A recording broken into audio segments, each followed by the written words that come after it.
When Karen from the HOA called the cops on my cabin, she thought she was kicking out a trespasser. But what she didn't know was that I owned the entire valley she was standing in. Mark loved nothing more than escaping the noise of the city and returning to his wooden cabin tucked deep in the valley. The gravel crunched beneath his tires. Birds sang in the distance, and the scent of pine trees wrapped him in comfort. To him, this land wasn't just property, it was family heritage, passed down for generations. But as he unpacked his truck, his peace was shattered. The sudden glare of flashing red and blue lights filled the clearing. A police cruiser rolled up, tires grinding against the dirt road.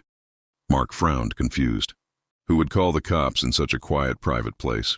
Out stepped an officer, calm but firm, followed by a woman in oversized sunglasses and a clipboard pressed to her chest.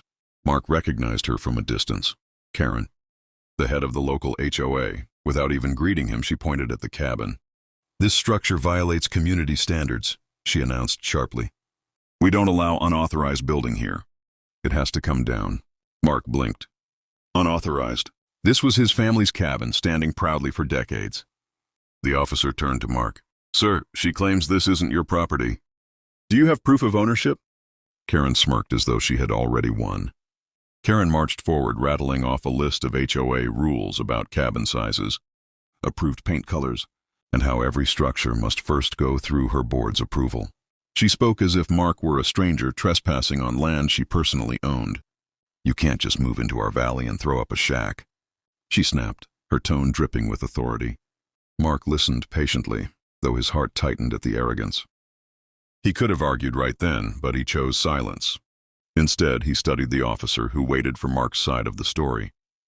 Without raising his voice, Mark stepped inside the cabin. Karen crossed her arms, whispering to the officer that these types always think rules don't apply to them. Moments later, Mark returned with a heavy leather folder. He placed it carefully on the hood of the police car. Inside were deeds, tax records, and maps with his family name stamped across every page. Not only did it confirm ownership of the cabin, it showed that his family owned the entire valley, stretching far beyond what the HOA even managed. The officer's eyes widened as he flipped through the papers. Karen's smug smile faltered. Mark finally spoke. His voice was steady but carried a weight of history. "This land has been in my family for over 70 years. Every stream, every tree, every trail you see here, my grandparents worked hard to preserve it. Long before the HOA was even created, this valley was already ours." Karen's face flushed red. That can't be possible," she stammered. "No one owns all this." But the officer looked at her firmly. "Ma'am, the documents are clear. This man isn't breaking any rules. In fact, your HOA has no jurisdiction here." The silence was heavy. Karen clutched her clipboard, her confidence crumbling. She had called the cops to remove someone she believed was beneath her, only to find out she had tried to challenge the very person who held more power than she could imagine. Mark could have embarrassed her further and could have demanded an apology. Instead, he took a deep breath, choosing a different path. "Karen, power isn't about controlling people," he said softly. "It's about respecting them. This valley doesn't belong to your rules. It belongs to nature and to those who care for it."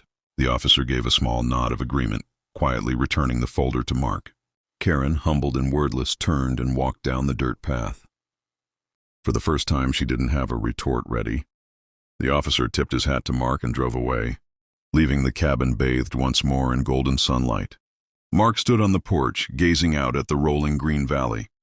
He felt no anger, only a quiet reminder that titles and control mean little compared to kindness and respect. The cabin stood firm, not just as a home, but as a symbol. You never truly know someone's story until you listen. And sometimes the people we underestimate hold the deepest roots of all.